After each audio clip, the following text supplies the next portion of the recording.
Ngayong araw, pag-uusapan natin ang isang kotseng hindi masyado nabibigyan ng pansin pagdating sa cars dito sa atin sa Pilipinas. Pero pag-usapan ng daily driver na sasakyan, dyan pumapasok ang Hyundai Accent. Tara, pag-usapan natin yan. Noong 2016, ang Accent na binibenta sa Pilipinas bahagi ng 4th generation. Sikat na sikat to dahil sa tinatawag nilang fluidic sculpture na disenyo ng Hyundai. Ito yung mga curves ng body na mukhang sleek kahit maliit lang siyang sedan o hatchback. Dahil dito, naging paborito siya ng mga small families. Pati na rin yung mga TNVS tulad ng mga Uber o yung mga Grab. Diyan sikat na sikat yung Hyundai Accent. Dito na pumapasok yung CRDI diesel engine. Ito yung pinakamalaking flex ng Hyundai Accent noong 2016. Habang ang mga kalaban niya yung mga tulad ng Vio, CTF, syempre puro gasoline lang ino-offer nila. Yung Accent meron tong 1.6 CRDI VGT diesel option tol. Kailangan makakita nun. Ngayon tatanungin nyo ko, bakit nga ba siya sumikat? Isang nakikita kong bahagi dito at base na rin doon sa mga napagtanong ako mga tropa, sobrang depende ako kasi sa crudo. Pero ang lakas ng hatak. Kayang-kaya makipag-unahan sa highway habang napakababa ng fuel consumption. Pagdating naman sa transmission, noong 2016 kasi, nirefresh ng Hyundai yung transmission nito. Yung dating 4-speed na automatic, naging 7-speed dual clutch transmission, tol, DCT yan. Para doon sa diesel variant na naging usap-usapan dahil sa bilis ng paglipat ng gear, tol. Dalawa nga yung lumabas na option mo dyan. Meron yung sedan at yung hatchback. Yung 4-door sedan, masikat sa pamilya, yung mga pang Grab, mga pang taxi dahil sa may separate na trunk. Yung hatchback naman, mas sporty yung datingan. Ito yung mas madalas na minomodify ng mga car enthusiasts noon. Nilalagyan ng mags, nilolower, sinistance, pinipinturahan ng mga makukulay na paint job. Pagdating naman sa common issues at reputasyon, kahit hero car ang tingin sa kanya, meron din mga naging challenges yung 2016 na linya ng Hyundai Accent. Pagdating sa suspension, medyo matagdag o malambot ang laro ng suspension kapag puno ang sasakyan. Kaya madalas itong pinapagawa o pinapa-upgrade agad ng mga owners. Isa na dyan yung carbon build-up. Para doon sa mga diesel units, kailangan na regular na lilinis yung kanyang EGR para hindi bumagsak yung hatak niya. Tapos, isa pa dyan yung kanyang safety features. Ito yung medyo noong mga panahon na yon. Maraming variants ang walang ABS o dual airbag na naging point of criticism sa mga car reviewers. Syempre tol, yung mga noong 2016, ito yung mga panahon na naglalabasan ng mga safety features ng mga Honda at Toyota. Syempre, ito yung mga kalaban niya noon. Hanggang ngayong 2026, ang Hyundai Accent isa pa rin sa mga top search used cars sa Pilipinas. Pataas pa rin ang resale value nito, lalo na yung mga diesel variants. Dahil sa sobrang mahal na mga presyo ng gasolina ngayon, hanggang ngayong taon, it still remains as a symbol of practical mobility para sa mga Pinoy. Syempre boys, alam naman natin. Kadalasan kasi ng mga lumalabas na diesel nun,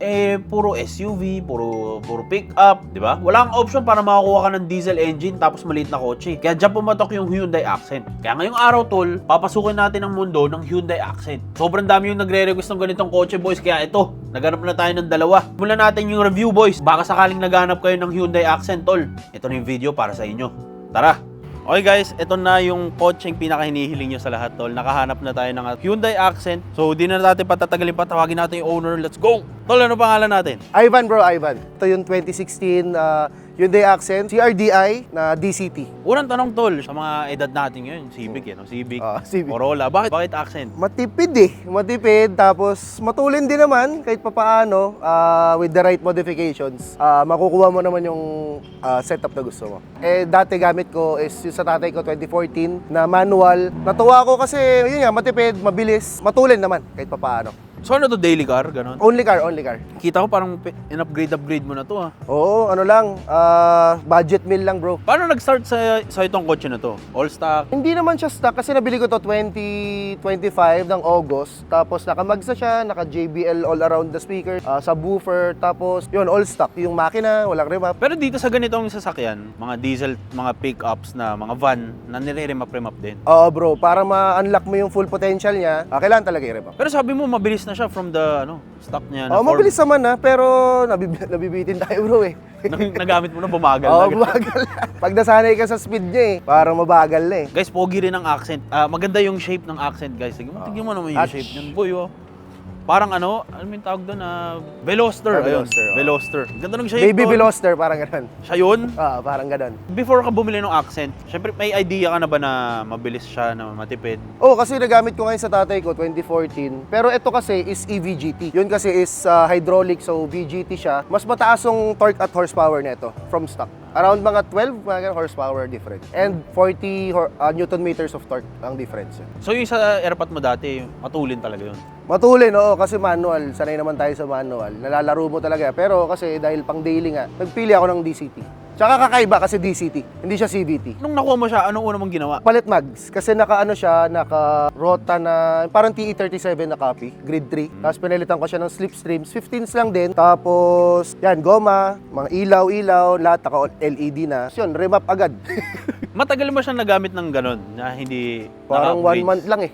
Nakati agad ako eh. tol. Oh. Guys, tignan mo yung braces, tol. Bang. Naka-single side FMIC. Kasi iba, ginagawa is double side. Ang ginagawa kasi nun, para nakaikot siya pa ganon, mas may turbo lag siya. Compared dito na rekta siya doon. Stock niya parang ganyan nakalit eh. Dati guys, naalala ko nung 2 years ago, nakatry ako ng ganito, yung stock. Tol, ang bilis kumakamot agad, no? Kumakamot, tol. Oo. Pakita Tsaka na- yung stock kasi dyan bro, parang 175s lang ang stock niya na gulong. 170, 175. Ay. So, madaling pakamutin talaga. Tapos daily tire pa, no? Oo. Ang goma pala, tol. Tingnan mo. Nankang NS2R 195, 55, R15. Budget bill lang din. Nagpalit ka pa ng preno? Nagpalit ako ng preno, slotted, drilled, tsaka ventilated. Tapos naka-braided hose and Brembo pad. Semi-metallic. Okay. Medyo madumi lang talaga siya pag semi-metallic compared sa ceramic. Na nung nagpalit ka niyan, may ramdam mo naman yung ano. Oo bro, malayo. Swerte ako kasi itong model na to, naka rear Disc na brake. disc brake. Kasi iba, naka drum. Anong variant tong sa'yo? Ito yung 2016 na CRDI DCT, dual clutch transmission. So Okay. same siya nung EcoSport, mga ganyan. So kung hahanap sila ng accent, tingin mo ano yung mga dapat nilang habulin kung gusto nila yung matipid na mabilis? Ako kasi kung marirecommend ko talaga manual eh. Ay, manual. Kasi ito limited siya sa torque. Hindi niya tinatanggap yung sobrang taas sa torque dahil sa torque monitoring niya. So kung gusto mo na pabilisin ang accent mo, mag-manual ka. Matanong ko, car guy ka ba? Bakit mo alam yung 19555, tol? Natutunan na lang din bro. Ano to guys, kadalasan kasi tol, 19550 gusto nila. Pero guys, pag 55, sinasabi ko sa inyo, tol, meaty specs, boy. Ito talaga ang magagandang tindigan, tol. Bang, ang tas NS2R, tol, Nankang. Nankang. Di tayo Uy. nag-AR1 kasi parang hindi pan daily. Ito, mas may grooves siya compared sa AR1. Ano, puti talaga hanap mo, tol? Oo bro, parang bala ko pag bibili pa ako isa pang kotse puti ulit. Pogi ng puti, no? Pogi ng puti. Guys, tignan mo yung shape, tol. Saan pinakamalayo mong narating? LU pa lang bro, kasama yung team ko. Full pack kami, puno sa likod, puno sa yung mga passenger. Kaya naman mag 180. Kamusta yung ano? Sabi mo matipid. Matipid. Kamusta yung ano, diesel consumption? Pag city driving, nasa mga 13, 12, gano'n, 14. Depende sa apak mo eh. Pero kapag mga long drive, yan, mga kahit 20, kaya niya. 20 lumalabas sa dashboard mo? Kasi nakakompute siya per 100 kilometers, so di-divide mo pa siya. Pero parang pag kinompute mo, around 20, 18, 20. Dito sa likod, ito naka-disc brake na. Stock yan bro. Ayun guys, oh, pang. Lahat ba ng accent naka-disc brake na? Yung, alam ko yung mga manual, hindi pa. Naka-drum brake. Pero pwede naman yan, pa-chop-chop mo, tapos palagyan mo ng pero medyo magastos nga lang. Shoutout natin mga tropa natin. Yeah. Tol. Ano ang muffler? Ang muffler ka bro, nandito sa gilid. Naka-side exit tayo. Nakita natin, tol. Nakaputol lang kasi sumasayad nung nilabas ko. Side So- exit para mas may torque, ang alam ko So ano to, paano mo nalaman saan ipapagawa? Trial and error bro eh. Oo, kasi mahirap yan, tol. Kunwari, may bagong gamit, no? May bago kang motor, sasakyan. Di mo alam saan dadalhin eh. Kaya humanap din talaga ako ng grupo, which is yun, kay DM, tsaka yung Verna, aspirant pa lang tayo, pero bibigay naman sila ng tips kung saan pwedeng bumili ng mga ganitong part. Ano yung pinakamahirap na hanapin para sa sasakyan mo? Yung preno. Preno? Oo, preno. Kasi hindi mo alam kung saan nahanapin talaga yan, bro. Hindi ko alam kung stock din siya, pwede siya sa ibang model. Not sure lang. Pero yan, pinakamahirap kong hinanap. Nabudol lang din ako ng tropa dyan. Nakita ko siya, saan mo nabili yan? Ayun. Parang pogi, Salamat. no? Oo. Kay DS Access PH. Parang napansin ko wala ka ng wiper. Oo, naka-delete lang pero... Nilagyan ng yan globo. Basic pa yan. May globo. Nilagyan ng Yung iba, globo. ginagawa, tinatanggal yung module sa loob, yung motor, tapos parang flat lang siya. Pero sa akin parang cute eh, pag may ganyan. Maganda guys, may globe eh, no? Cute eh, no? Pwede natin mabuksan to? Sige bro, sige bro. Tinatambay mo rin dito, tol. Umuupo ka rin dyan. Sakto lang. Hindi, medyo mataas eh. Ang taas ka. Mataas eh. Kakaiba. Okay, dito sa likod, tol. Yan na, Cat 7 na subwoofer, tapos JBL all around with tweeters. Nabili ko, ganyan na yan. Nung bumibili ka ng kotse mo, syempre first car mo to. Oo. Wala ka bang ibang na-consider na sasakyan? Dati, nagtitingin ako Civic yan, mga SIR body, SIR, pero parang gusto ko kasi tipid eh. At saka BM, parang napagplanuhan ko rin yung 3 series na 20. No, bagay sa trabaho mo yun, tol. Oh, bagay nga eh. Pero ito, tipid. Walang sakit sa ulo masyado. Yung isang full tank mo, gaano katagal mo inuubos yan? Siguro mga 1.5 weeks, gano'n. Full tank. Tapos ang full tank niya nasa mga 1.8 lang. Depende sa presyo ng gas. Parang jazz, no? Parang gano'n. Yung jazz, di mo natripan jazz? Natripan din. Same ano yun, tol? Same Hatchback din eh. itsura. Oh. Parang gusto ko talaga hatchback. Yung talaga hanap ko. Maganda kasi shape eh, Oo, no? maganda shape. Nung ginalaw mo tong accent mo, may ano, binigyan ka na ba ng problema? Yung DCT ko, nagbumigay siya. Parang feeling ko kasi doon, gumigewang na siya nung nabili ko siya. Ano yung DCT? Dual clutch transmission. So may odd-even siya na gears.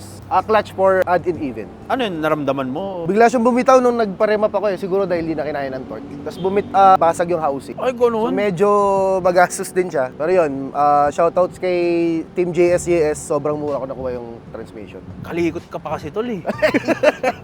Malikot eh. Sabi mo, tol, okay na, mabilis na eh, di ba? Kinalikot mo pa. Oo. Pwede ba natin pakita yung engine bay? Sure bro. Pakita natin yung engine bay, guys. Tapat sa'yo. Totoo bang may discount daw yung sticker? Wala daw Nilagay eh, mo lang. depende eh. Okay, pakita natin yung makina, tol. 1.6 Stock lang liter yung engine niya bro, bolt-ons lang tayo. Okay. Yan, naka-downpipe, 2.5 exhaust, full exhaust, tapos intake, K&N, naka-FMIC, single side. Nagpalit ka ng ano dito, turbo? O yan pa rin yun dati? Nag-try ako ng impeller, kaso parang pangit yung lumabas sa dyno eh, kaya binalik ko sa stock.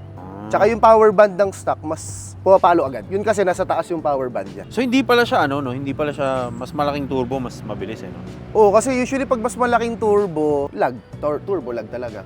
Tsaka dito masikip eh, para hindi na kasya maglagay. O, paano mo alisin yung turbo dyan, tol? Tsaka yung EVGT niya, yun yung mahirap. Yung mga 2014 pababa na parang regular turbo, no, hindi EVGT. Kaya nilang lagyan ng parang pang ano ata yung tusod, mga ganun, Santa Fe. Yan, nagto 210 horsepower yan, mga stock. Mga manual. Ito, ilang horsepower to? Ngayon kasi naka-down tune kami 155, pero may tune kami na 165 tapos 420 Newton meters ang torque. Kaso nagto-torque monitoring nga eh. Ang bilis ng torque pag diesel, no? Oo, nasa Ang mga, lalaki. ang peak torque niya nasa 2.3, 2.2. Yun, so pagpasok ng turbo, peak torque agad. Ah, gano'n, ang aga, no? Oo. Tsaka EVGT siya, so mas mabilis siya mag-spool compared dun sa regular. Ano to, nung pinag-upgrade mo itong mga to, sunod-sunod, gano'n? Medyo. Paano nag-start Parang yan? every week, parang may pinapagawa ako dito eh, kasi hindi ako nakakontento eh. Pero yun nga, parang na-reach ko na yung ano niya, yung max niya dahil nga sa torque monitoring. Pero ginagawa naman ng paraan ng tuner ko, si Diesel Syndicate. May naging ano ka na, may mga tumiri ka na, tirik moments, ganyan. Yung sa battery ko lang. Dahil Sa maluwag. terminal maluwag lang. Kaya may mga suksok dyan eh. Pero so far wala naman tirik-tirik. Overheating, nagpalit din ako radiator, 2 rows, kay Nugget spec. Kaka-release lang nila. Okay naman, hindi na ako nag 100 plus 110 kasi dati. Stock radiator. Ngayon, 94, 95. Ano ba to? Pinangangarera mo o daily car? Daily lang, tas karera sa streets. Pampunit ng street. Tangin na sa QC ba yan? Sa QC Kahit yarn? saan. May mga nangungulit sa'yo, kunwari mga sa daan. Siyempre, expressway, nag-LU kayo. Mga pick-up ganyan. Ah. Kaya naman sumabay, kaya sumabay. Siyempre, magaan siya, no? Magaan eh. Kahit full load ka, parang ang gaan ng manibela kasi naka-electronic assist. Pinaka binigay na problema sa'yo ng kotse mo. Parang ako ata yung problema. Pero yun nga, Hindi ka hindi city matigil lang. ata Hindi kasi. city lang. Hindi naman siya sirain, pero pag nasira siya, medyo may presyo din talaga. Pero sa mga less than 50 naman, Yung transmission, yung ano lang, yung clutch lang. Yung transmission, di pa naman eh. kunwari nagparemap lang sila ng accent nila, mabilis na yon. Mabilis na yun, oo. Kaya naman dahil, kahit hindi naman dyno tune eh. Sa totoo lang. Kahit na street tune lang, basta alam nung tuner mo yung gagawin niya. Kaya na mag 160 yan, 160 HP. Tapos 400, mga 360 Newton meters torque, mga ganun. Gusto ko lang talaga makita kung magkano nilalabas niya, kaya nagpa-dyno ako ng 3 beses. Pwede ba malaman yung estimate price, upgrades na ganito? Siguro sa engine bro, yung mga bolt-ons ko nasa mga less than 100 lang din naman, medyo ano. Tapos yung takbo mo from the stock, malayo. Oo, malayo kasi nga, yun nga, may problema yung DCT ko noon.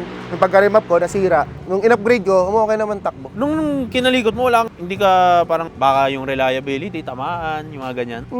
Medyo, pero madali naman kasi yung parts ng accent eh. Kasi ginagawa nga siya pang-taxi ng iba, di ba? So, ayun, readily available naman yung parts niya. Kailangan mo lang talaga mahanap kung saan ka mapapagawa. Saan sila pwede magpagawa, tol? Ayun, kay Team JSJS sa Banawe, yun yung pinakamura ko nakita. Kahit yung actuator nito, usually pinapa-adjust ko talaga siya eh. Dahil pag nararamdaman ko nagja-jerking, punta agad ako doon. Pwede na silipin yung loob, tol? Sure bro. Stock Pakita lang sa natin. loob, naka-ano lang. Tong leather seats yarn. Nabili ko ganyan eh. Napakita natin, ball. Wow. Tasmatic. Matic, oo. Tinaasan ko lang yung shift knob para feeling sequential gearbox. Ba't hindi manual kinuha mo? Pang daily kasi napapagod din kaliwang pa ako eh. Okay. Although yung stock naman na na father ko dati, pag binitawan mo yung clutch, umaarangkada na eh. Dahil nga siya, dahil diesel siya. Sa ano rin ba, yung ganito rin ng mga sedan, kapag nilagay mo sa second gear, pwede ka umanda? Pwede. Pwede rin? Yun usually pinapan-launch talaga ng second gear kasi first gear sobrang ikli. Tol, pwede ba ako umupo? Sure bro. Umupo tayo guys. Start natin. Silipin natin yung sound check nga natin to. Ay, putsak. Tangina kat. Utang Tangina. inang baterya to. Comedy ka to. Inakat. Hindi, okay na guys. Okay na ulit. Okay Okay na. Maluwag yung natin. Yun. Pero decente yung tunog, no? Oo. Parang normal pa rin pala siya na kotse, no? Normal lang naman. Akala ko kasi pag mga nag-load na tayo ng mga ganito, medyo medyo kargado feels. Hindi, parang stock lang din eh. Maingay lang onte, pero manageable naman siya, hindi parang balagbag. Ang tanong, no, kapag ganito ba, mandatory na naka-side exit o Hindi Pwede pa. ba naka-full exhaust pa rin? Pero pwede naka-full exhaust. Kailan ko lang yung pinapalitan eh. Kasi nakita ko doon sa tropa sa Mindanao. Hey guys, may accent to, lo. Tropa. Ato, ano naman to? Ano naman ganito? Ayan, DCT rin siya eh. Pero naka-FMIC rin. Ano yung highest variant ng accent? Itong trim na to, na DCT, tapos naka-disc brake. Ito yung top Pero of the kasi yung line. mga ganito, lang to from 2014, alam ko. Kasi yung 2016 pataas, medyo nag-cost cutting na si Hyundai. So, mga blank lang to, ganyan. Pag kukuha ba sila ng accent, magkano ba yung ihahanda nila? May gas variant kasi, pero yun nasa mga 250, 280, 300, depende kasi sa setup na rin. Pero pag mga ganitong hatchback na CRDI, around 350 goods na yun. So, mas kailangan naming, bibili ako, mas hahanapin ko yung diesel o yung gas? Diesel, kasi Yung problema diesel. lang naman ng gas kasi may diesel eh. Kaya hindi siya masyado mabenta. Pero okay rin yung gas 1.4. Okay. Based sa mga naririnig mo, yung gasoline variant, malakas sa gas yun. Tipid din yan. Almost same lang din ang consumption na ito. So, okay na platform yung accent? Ba't hindi nila binibili to, no? Yun nga, medyo underrated pa siya sa scene. Pero Baka dahil unti-unti. Korean car? Oo, baka gano'n. May Baka parang ganun, stigma pa May rin. stigma, no? Oo. Mileage mo? Ayun, 53,000. Nabili ko siya 45. Oh, gago, sariwa pala to, Sariwa boy. pa, bro. Yun nga, may tama yung DCT, pero okay na yun. Part of the game. Pero okay pala yung accent, no? Hmm. To think na meron kang sedan na mura yung pyesa na Oo. mabilis na tipid sa gas. Oo. Hindi binibili nila to. Kaya nga, underrated eh. Ito ang magaling. Pero sana eventually ma-realize nila na okay din bumuo ng accent. Talagang maghanap ka lang ng tamang pagawaan talaga. Tapos yung nito, yung mga pyesa, nabasagan ka ng mga air vents. Oh bro, mabilis Marami na yan? Marami. Oo. May mga katay sa Facebook na yan, may mga groups naman sa Facebook. Madali lang. Oh. So, ang kalaban nito, 350 ba? Diba sabi mo, no? Mga 350. Kalaban nito, mga city, no? Mga city, oh. Mga city, Vios. Ayan. Vios. Ayun nga, no? Pero sa price point niya kayo, parang FD. Medyo same. FD ka sa, tama, FD, no? Pero mabilis, no? Mabilis. Mabilis. Pwede ba natin maikot? Sure bro. Sige. Feel natin yung sinasabi mo mabilis, guys. Sige. Tara, ikot natin. Sakto lang. Oy, gago, parang Transformers, tol. Transformers. Para makuha yung ganyang spool, Mhm. ano yung kailangang ilagay o palitan? Kahit axle back lang eh. Pwede na. Tsaka downpipe. Tapos, kasi stock na ito parang parang around 2 yung inches niya. Ito, naka 2.5. Parang tayo, ano ba to, lowering spring o ano? Sa harapan, ginawa ni Fitment Pro is coil sleeves. So para siyang coil overs pero walang dampening, walang ibang adjustan, yung lang height lang. Pero parating pa kasi yung SC suspension ko eh. Pero may mga coilovers din yung ganito. Meron din bro. K-Sport, BC coilovers, meron din naman. So sa mga taong gusto ng coilovers, meron din naman palang option. May option. Ano year to? 2014? 2016. 2016? Pero same lang siya ng 2012, 2011 pataas.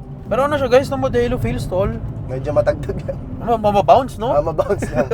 Bihira ako makakita ng loaded talaga na accent. Mm. Ano yung tsura anong meron doon sa mga loaded talaga na accent? Ayun, gumagamit sila ng ng Santa Fe na turbo pag mga 2014 pababa. Tapos yun, yung isang tropa naka-Willwood. Ganun. Naka-preno? Naka-preno. Pero walang dito, tol, yung mga rare parts na kunwari mga JDM na Wala KDM, naman eh. Wala KDM na, na cup holder, mga gano'n, walang gano'n. Ito, medyo rare, yung armrest. Armrest na Armrest, rare. oo. Armrest na rare. Oo. Minsan talaga may mga parts. Bakit? Pag bumili ka nito, walang armrest ba? Walang armrest bro, parang dalawang cup holder lang. Itong ina, ang tigas ng tunog, no? Rinig mo yung spool. Nung naka-impeller ako, mas malakas yung spool niya. Para sa magtatanong, ano yung impeller? Yun yung parang cartridge sa loob. Yun yung na galing sa intake. Siya yung nagpapasok dun sa engine ng cold air. So may hot side tsaka may cold side. Bakit inalis natin yun? Sorry. Oo, kasi parang hindi maganda yung naging result sa akin. Pero sa iba naman okay. Siguro dahil di rin masyadong kabisado pa ng tuner ko. Pero kung gusto mo ng mas matunog, Uy, lagay mo yun. Oo, grabe yung sipol yun bro. Parang puro ganun.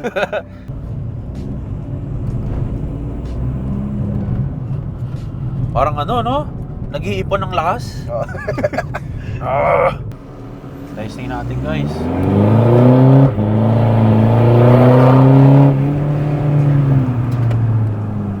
Parang siyang ano, no? Parang ano rin, tol, parang D-Max no? Parang ganun. Parang ganun din pala siya, no? Pero may ano, ilan ang torque nito? Nasa 360, 370 lang to kasi hindi nga tinatanggap ng TCM yung 420. Ano yun? Floor down yun? Oh, floor down yun. Minsan kasi may mga times na mas maganda yung hatak. Depende sa ano kasi parang iniipon yung boost. Yung kasi bigla akong pinlor Marami ba naka-accent sa inyo, guys? Comment down below. Parang pero sana dumami, no? Yung Oo, sana naka-accent. dumami, oo. Kasi parang okay naman pala siya. Anong nakikita nating mali dito sa kotse? Dahil Korean car, gano'n. Oo, siguro yun lang. Yun yung medyo, Stigma lang. ano niya, no? Oo, yun lang. Siyempre, sanay tayo sa JDM, Oo, yung ganun. US, Euro. Toyota, ganyan. Pero marami rin naka, ano, no? Tucson, naka Santa Fe, no? Marami rin, eh. Pang everyday, usually talaga pag Hyundai, pang everyday lang nila. Hindi nila nakikitaan ng potential for tuning or for modifications. Etong tanong, kasi syempre, KDM na kotse. Matibay ba yung mga pyesa? Matibay naman. Ang problema lang talaga nito pang ilalim, mga bushing, ganyan. Ayun yung medyo downside. Oo, medyo mabilis kumalampag, ganyan. Pero parang quality-wise, parang Vios, no? Parang ganun Parang lang, Vios din siya, eh. Yun naman yung ano niya, yung market niya. Same ng Vios, City. Ano ba yung mahal na kotse ng ano? Sonata dati. Sonata, Pero ngayon no? kasi iba-iba na eh. Ang dami na eh. Mga hybrid na rin eh. May sports car din to, di ba? Ay, Yung ano? Veloster.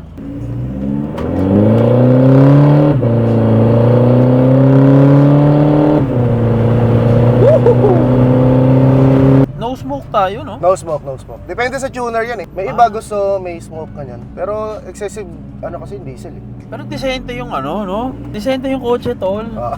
Ina-expect ko ka dahil minsan naka-side exit, dahil naka-side exit. Medyo maingay, pero parang hindi naman, no? Kasi may turbo eh. Kaya mamaffle niya yung sound. Pero guys, kunwari, nakasakay kayo dito, tangin ang tahimik, no? Partida naka-ano na to. Naka-exhaust na, no? Manageable yung tunog. Tangina, binibitawan mo ba? Yung alin? Yung, Nag-shift siya. Seamless siya kapag DCT. Kasi naka-ready na yung susunod na gear. ay putong, ano may ganun? Sa mga Lamborghini, ganyan, sports cars, ganun din gamit yung DCT. Pero may mga paddle shift. Ito kasi feeling sequential lang tayo. Pina-plus minus mo yan. Pina-plus minus lang. Ma-advise mo ba sila na kumuha ng Hyundai Accent? Oo naman bro, tipid, sobra. Bali, ang natutunan natin ngayong vlog, ang strong points ng kotse, tipid, mabilis, na mura, no? Mura. Hindi siya kamahalan, tol. Oo. 20, totoo yun, tol. 20 kilometers. Pag per dati liter. yung manual na gamit ko, nagto-30 ngayon, 25. Oh, lol, ano yung motor? Parang ganun. PCX na yun. Parang ganun. 30 kilometers. Sa highway, pag mga T-Flex. Ano kotse yun? Yan, accent din na manual, 2040. Manual 30. Stock naman, all stock naman yun. Tsaka naka-economy tires yun, so medyo less rolling resistance talaga. Ano ma-advise mo sa mga gusto kumuha ng Accent? Ano mga dapat nila tignan? Yun, yung pang ilalim, check nyo, turbo, kung, hindi ko alam masyado. Basta yung sariwa, no? Basta sariwa, bro. Pero 56 na yung tinakbo na ito, no? 53. Ito mga ganitong city kalaban niya, guys. Mga ganyan. Yan, mga ganito, same price. Pero medyo tumataas na rin yung value ng Accent na Kasi last time nakikita ko 330, 300. Ngayon, mas 350 na eh. 3 to 400. May 500k na ganito. Pero mga naka-setup na. Pero maganda yung ikaw bubuo para, di ba? May 350k, ano na yun, pogi yun. Pogi na yun, may setup na rin yun kahit papaano. Any shoutout, tol? Shoutout kay Diesel Syndicate, kay Justin Kitaleg, yung tuner ko. Kay Sir Edwin, Sa Emirates siya yung mga car accessories. Tapos tropa ko si Christian Herrera from FEU, Joel Bukaw, tapos yung ka-JCI ko si nakalimutan ko pa, Sherwin. If ever naghanap kayo ng mga condo guys, yun yung business natin. Ayun, ito yung Facebook niyan, tol. Pwede na lang talaga yung Facebook. Sige bro, yung page ko na lang. Sana nag-enjoy kayo sa video natin. Tol, ang lamig ng aircon, boy. Puta, sinipon ako. Nag-build up yung sipon, guys. Anyway guys, sana nag-enjoy kayo at kita-kita tayo sa mga susunod na video, boys. Let's go!